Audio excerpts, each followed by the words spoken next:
Hey, hello and greetings. Welcome back. Chapter 3 we get into this time, the physical geography section. We're going to be taking a look at landforms. And in this chapter, as I go to the screen share, and we'll take a look at what we want to do and some of the major heads up terms. This chapter here, we want to understand the forces involved in shaping landforms, developing awareness of the surroundings of the physical landscape, and recognize the lasting influence of running water on our cultural landscape. Major terms here, Alfred Wegener, right? Not Wegner, Wegener. He was a German, and he proposed the theory of continental drift. That at one time everything was this one big super continent. Your authors do a nice job of that with the pictorials, and we'll examine that for a minute or so. Faulting and folding, probably got that backwards a little bit. Folding happens first, then faulting. But what are details, right? Folding is the rocks begin to buckle after plate movement. Faults or where the rocks get fractured due to plate movement, making compression just so tight that there has to be some kind of movement, and that gets into those bad things called earthquakes. Tectonic forces are those forces that move and raise the earth. Diastrophism, Earth's crust, therefore gets affected due to the folding and faulting. Volcanism, molten material near the Earth's surface gets melted by heat, causing volcanoes.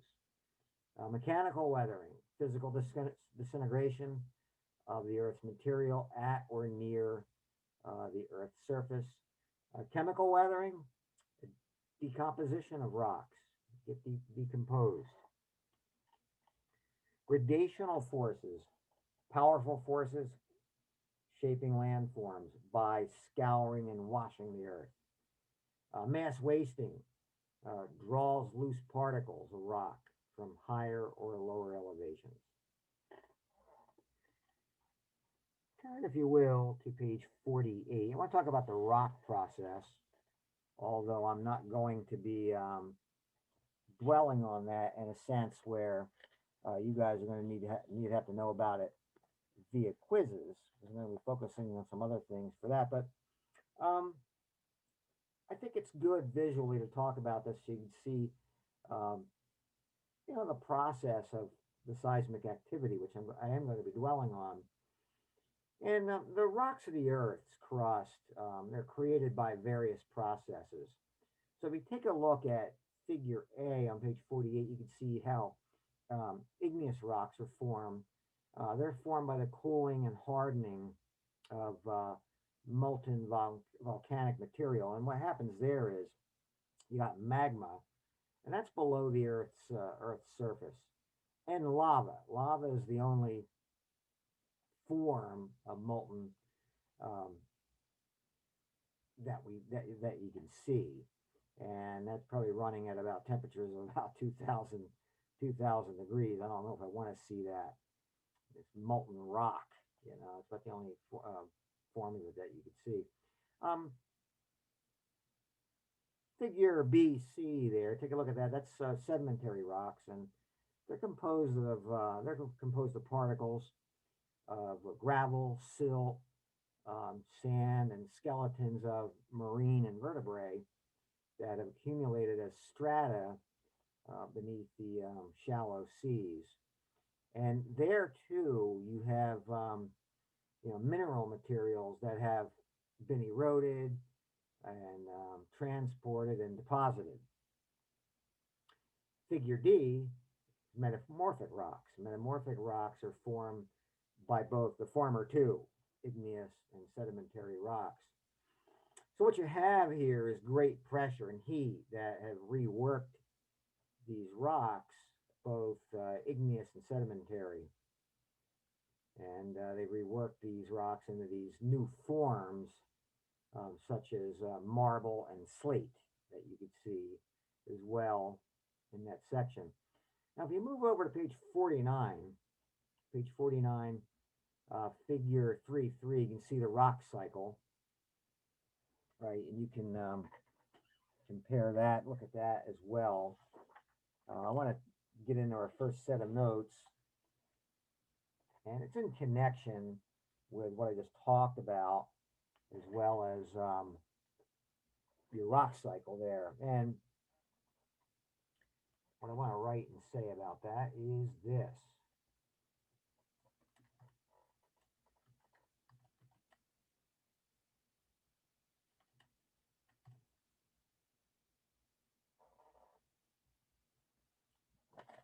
My writing here, formation. Let's see. Looks like fragmentation. I'm thinking, I didn't write that.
Let's see, I got some visuals I want you to see with some of these $64 words. The material in the formation of the rock cycle can flow both vertically and horizontally, dragging segments of the lithosphere along with it.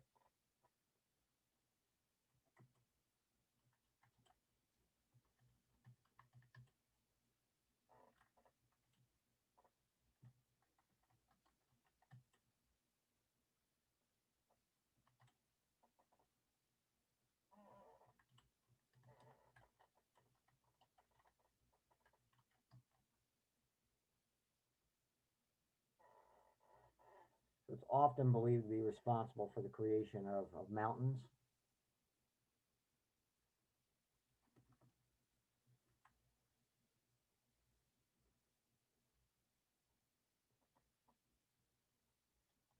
Screaming at me.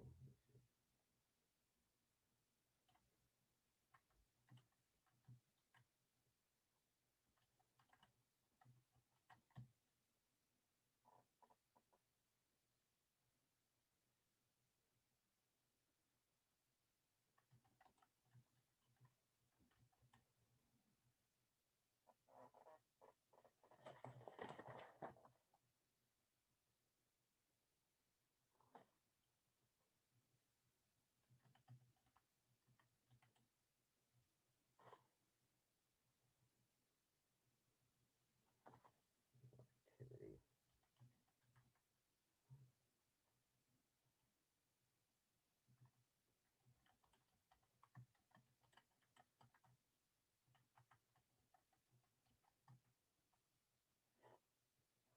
There we go.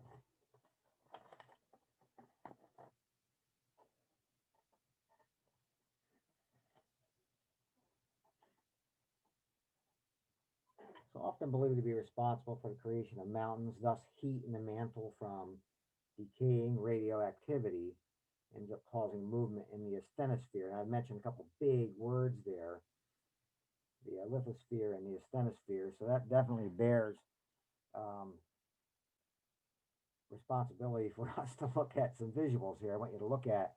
And figure 3.4, figure 3.4 on page I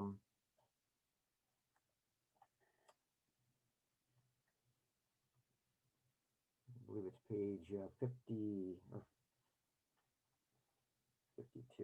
51, page 50, 51. page 51, and there's another one here on, yeah, probably even a better one on page 49, midway down the page here, figure 3-4. You can see the lithosphere, the asthenosphere in connection with the Earth's crust. This is where all of your action is happening right here.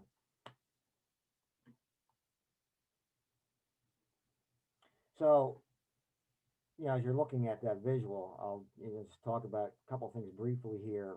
Landforms are the surface features of a thin cover of rock, the Earth's crust, which therefore moves ever so slowly on this partially plastic layer called the asthenosphere that you can see there in figure 3-4. So the continents, therefore, are contained on about 12 large rigid plates on the lithosphere. And on page 50, figure 3.5, page 50, yep, figure 3.5. And we're going to camp out here for a few minutes on page 50, 51, and 52. You can see the reconstruction of plate movements, during the past how many years.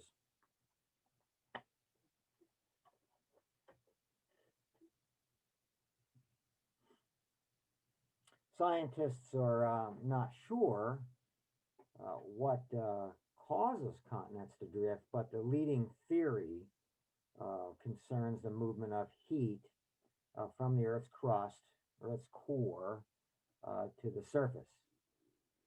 Okay, so let's take a look at some more notes here. And let me see, we'll dub this section here the continental drift theory.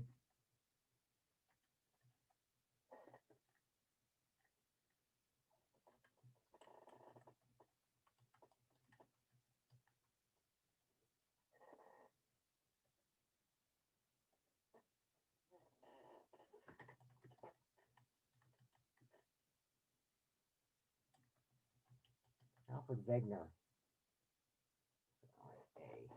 Alfred Wegener.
Wegener, an early 20th century geologist, his theories were initially rejected. Well, just, take a look at pages 50 to 52, and you can recreate this, right? You can piece it together, and you can see where, in a lot of instances there, it makes sense. Now, the question is, and we would, if this was a live class, we would be discussing this right now, what reasons could be given for instances where they do not fit, right? and common answers when I ask that question, and it's probably legitimate, are seismic activity, earthquakes, breaking off, pieces of parts of the continents. So I mean, take a look at East Africa, Figure 3.5. Figure 3.5. Take a look at East Africa, and you can see a plate there, a plate that cuts in to that section of the continent. And take a look also at the American plate, right along the west coast of the United States. Okay, the American plate. And I'm trying to think here. Yeah, Figure 3.5 at the bottom illustration there, you can see California, right? California, and you got that African, or that Indo-Australian plate, I guess, cutting into the eastern part of Africa. I guess that's the African plate. But I guess what I'm getting at there is, if that's what happened, that's why certain plate pieces don't fit because of seismic activity. Think about those, areas of what we just, what I just showed you, the African plate, California, right? And in 1,000 years, is it possible that California may not be part of the 48 states? And I don't know if they do it anymore in public schools. I know they used to scare us about that back in the 60s. When I was in school, 60s and 70s, that, California, that's just one big earthquake away from being separated. Today, there's probably more than a few Americans who may not be all that bothered by that thought. But nevertheless, I mean, just think about that. In 1,000 years, what could happen to plates, sections of these plates. Now, the plates inevitably collide with other plates, as you can see on some of the figures there. And if you look at it, the plate intersections are the location of most of the world's earthquakes. And in the process, continental drift pressures, build, causing, the faulting and the folding. And I want to talk about the faulting process. We'll get that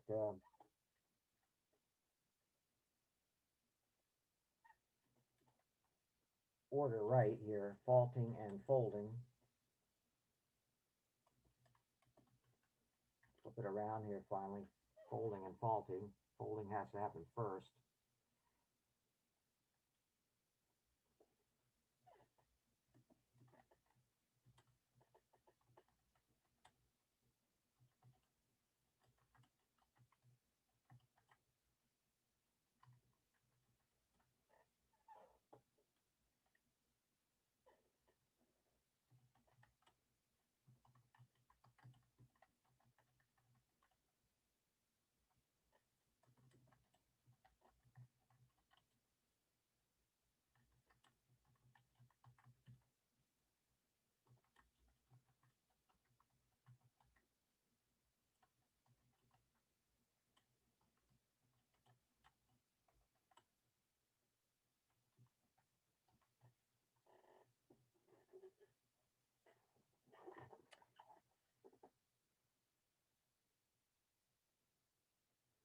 The folds develop when plate movement occurs, and which affects compression.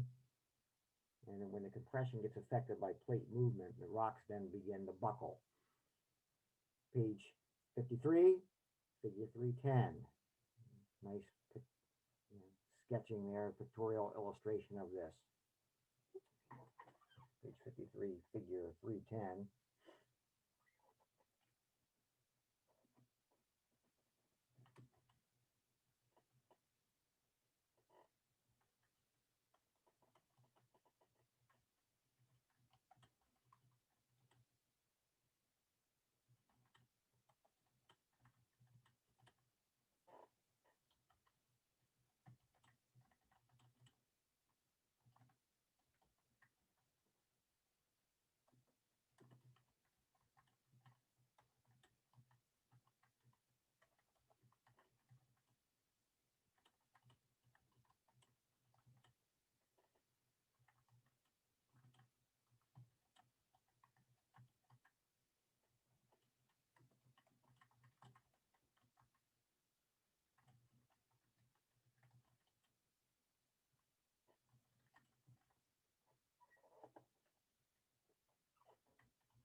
An earthquake occurs when there's movement along a fault. And the faults are fractures in the rocks where there's been movement. At that point, the compression just gets so tight that the only thing that can release it is some movement by the earth. For your visual types, figure 312 over on page 55.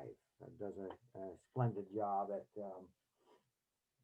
visually bringing that point to more to life.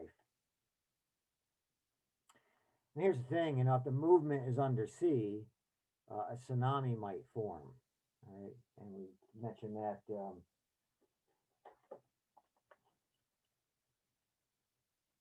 with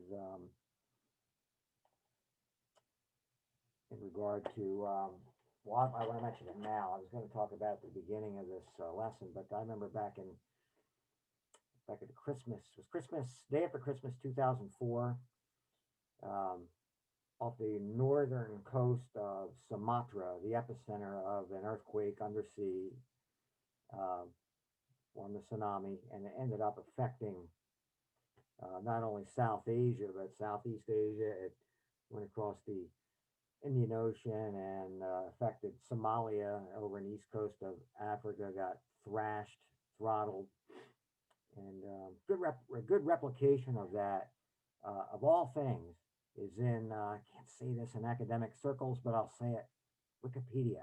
If you key in tsunami of 2004, it gives you a nice replication of the massive activity caused by that tsunami. Nevertheless, uh, we move ahead here. I want to talk about the two types of processes that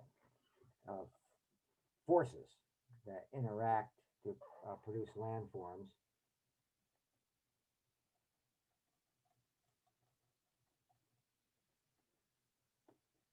Two types of processes or forces interact to produce landforms. The first one is tectonic forces.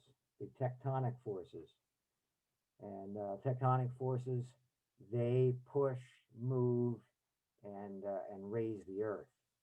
Then you have your gradational forces, right? The gradational forces that scour, wash, and wear down the land. Okay, the eroded material, soil, pebbles, rocks, and sand they get transported to new locations. Thus, new landforms are created. If you go back to page 49, you can see some illustrations of that. Figure 3.2, the sedimentary rocks of the Grand Canyon. Okay.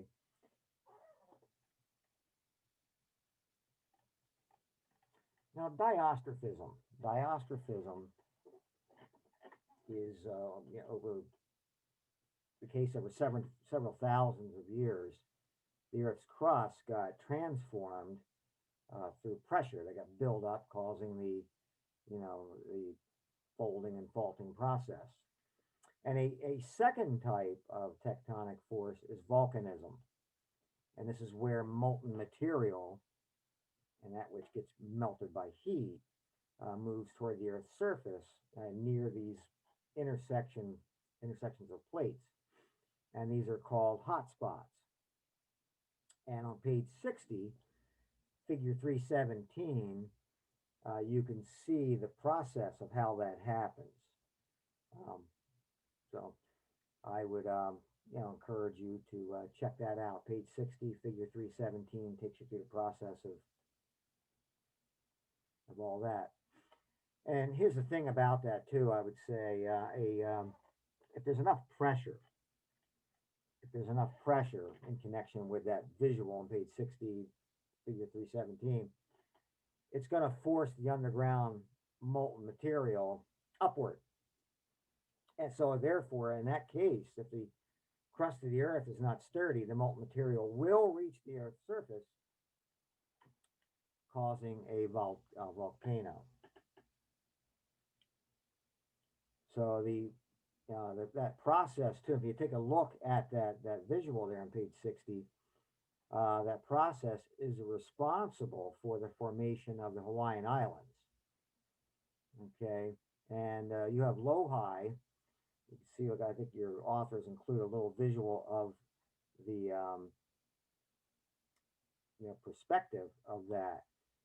It's if it undersea volcano uh, is believed to be now developing in that area, and someday, you know, low-high, which is still under the sea, will be the newest member of the Hawaiian chain due to that whole process, right?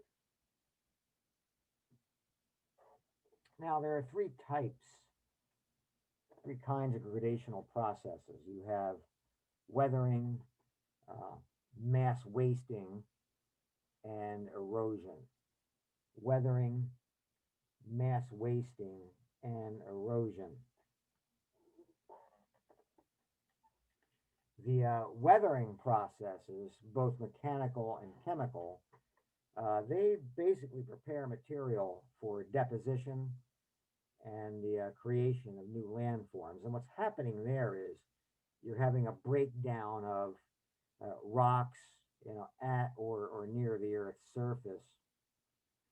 Now, mechanical weathering, or otherwise known as physical weathering, this is the physical disintegration, of the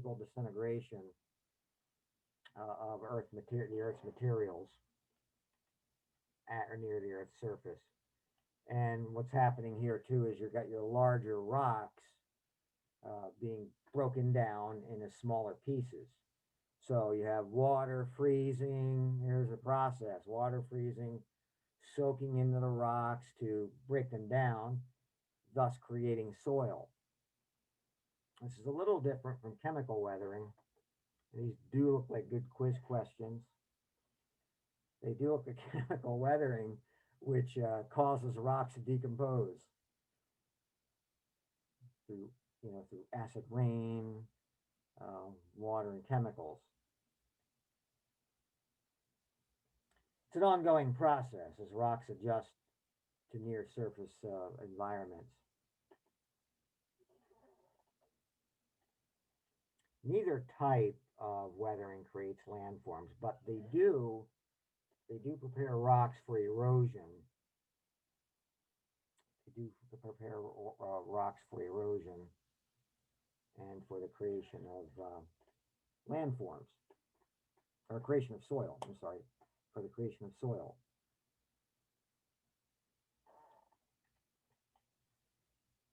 Now, mass wasting, that will draw loose particles and rocks to lower elevations. Mass wasting, and perhaps removal by erosional processes. 63.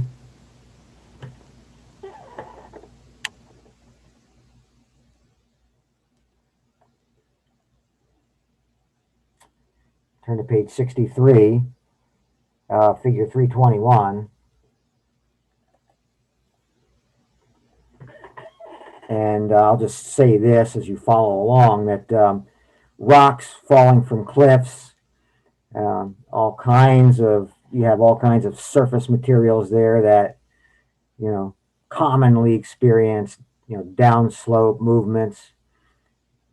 And you could see that there on figure 321, page 63. Now, the erosional agents, running water, groundwater, glaciers, waves, and currents, and wind, they help to move particles to new locations.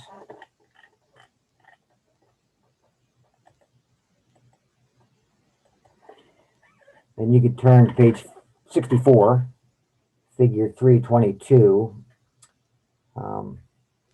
in connection with what I'm going to write here.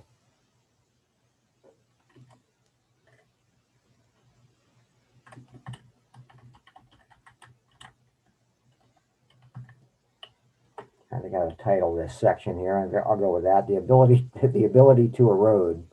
And it really comes down to this, the amount of precipitation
Yes, so the ability to erode, you got the amount of precipitation, dislodges the soil and becomes compact.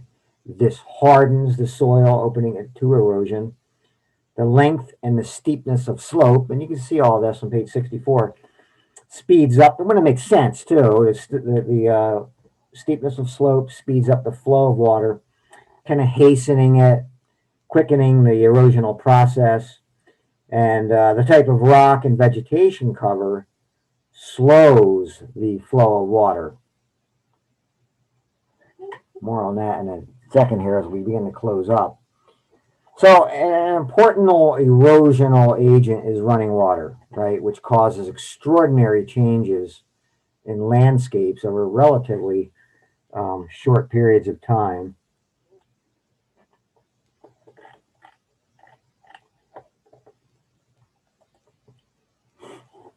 So, the landscapes that are formed in arid areas, they have a much more carved appearance than the more rounded landscapes of humid areas. And you could turn to page 65 to take a look at that. Figure 324, you have figures A and B.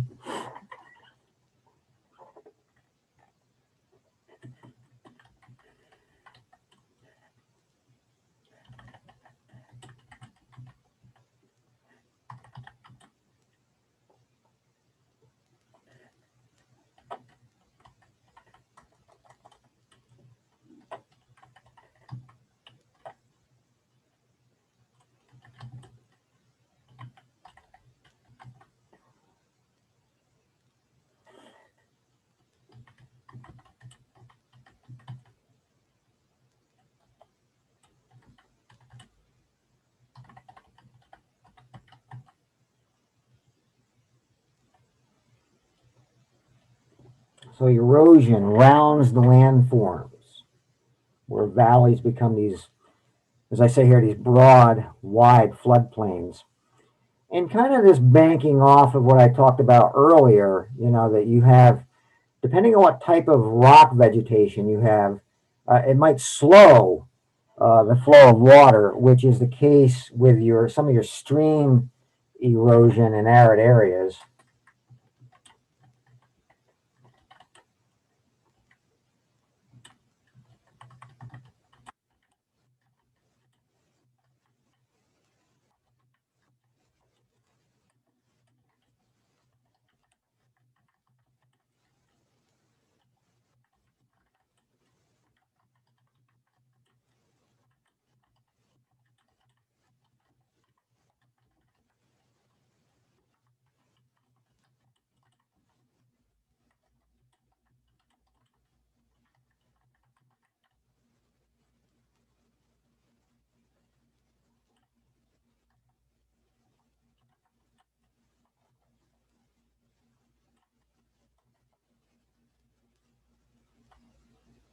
I can never get my EGs, and well, it's yelling at me, but it doesn't matter. I have time to figure that out. Mountain runoff. My point is, I want to get to yeah, I want to get to my point here.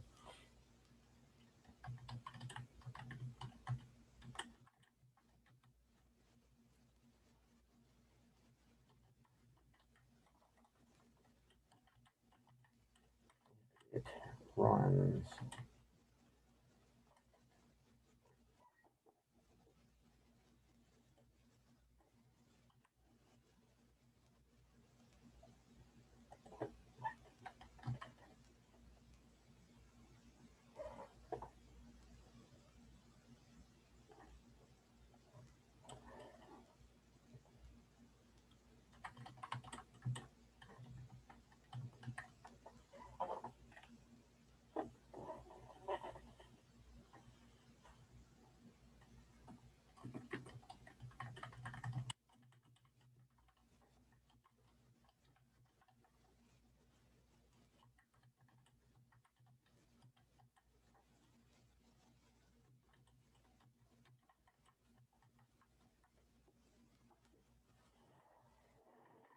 Yeah, stream erosion, it's different in arid areas.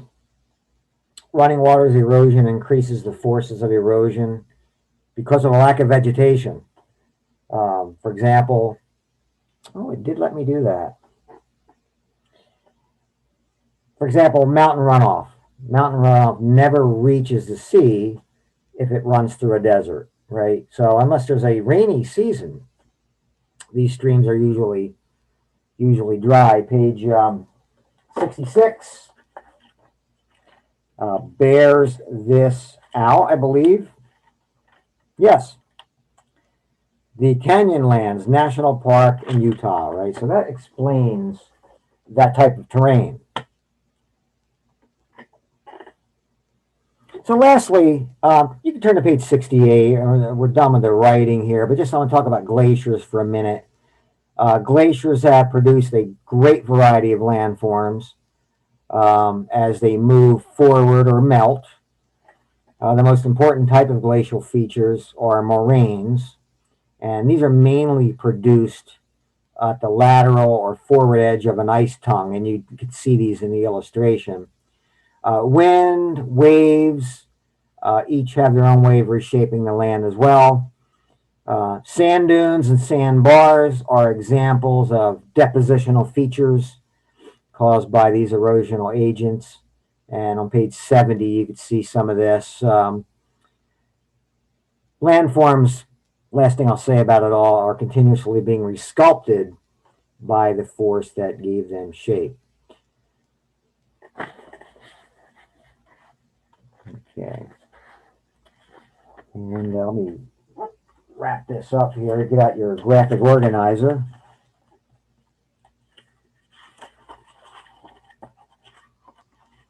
Just forgot to do here. Today we took a look at landforms, and we were highlighting Alfred Wegener, his continental drift theory. So, get this off here for the time being. Continental drift theory, which led to the plate tectonic theory, right? The floating plate theory, continental drift theory. At one time, everything was connected, one big supercontinent. The folding and faulting process, right? The folding is the buckling, the faulting is the fracturing.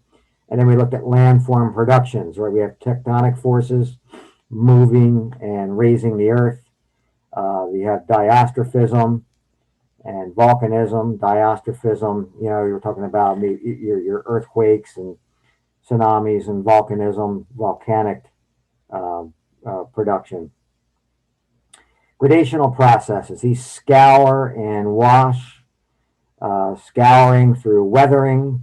You have mechanical and chemical weathering. Mechanical weathering disintegrates the particles of the Earth's surface, and chemical weathering moves them. The washing is done through mass wasting, drawing loose particles to lower elevations. Also, the gradational processes deal with erosion, right? Running water, stream erosion in arid areas, lack of vegetation, glaciers, groundwater, rounding landforms and to floodplains and humid areas, waves, currents, and wind. Coming up, you guys by this point will be getting understanding the drill with this. I don't know if there's many details to share. It's any different than what I've been saying. I guess there is. By the time you guys look at this, probably on Monday, I'm going to say on Tuesday, tomorrow, you guys, I'm going to look to incorporate some videos. They're always short videos to, again, um, enhance what I just talked about for you auditory learners and visual learners. And when I do this, when I do incorporate the videos, I'm looking for you guys to graph these in to the discussion questions. So look at your rubrics, right? Because if I don't see those and you don't have you don't have a 10 out of 10, that'll probably be one of my remarks. Didn't see anything about the videos. Wednesday, I'm going to have some comprehension questions to ensure that you guys understand this section before we get to Monday's quiz, right? We don't want to fail those. We want to do well on those. Thursday's a really cool lab. Of course, I think all these labs are cool because I think geography is so wonderful. The lab you guys are going to take a look at is a website that gives you up-to-date information on an earthquake right up into the last hour, right? That you turn the website on and examine it. And then Friday, you know, your first discussion post by Friday at midnight will be due. And then Saturday and Sunday, you'll have your 2 responses. Monday, like I said, this is more of the drill. I think you guys will probably be getting used to by now. Monday, we'll quiz chapter 4 already, physical geography, weather and climate. And I think that probably much takes us to the end of the science section, the common section of geography. Then we start to get into some really cool things. So that will be accompanied via lecture and a lecture model. So there you have it. Questions, comments, concerns outside of Sunday. You guys can readily get a hold of me. You know that. And until next time, I'll see you then. Have a fantastic week. And I'll catch you later. Bye.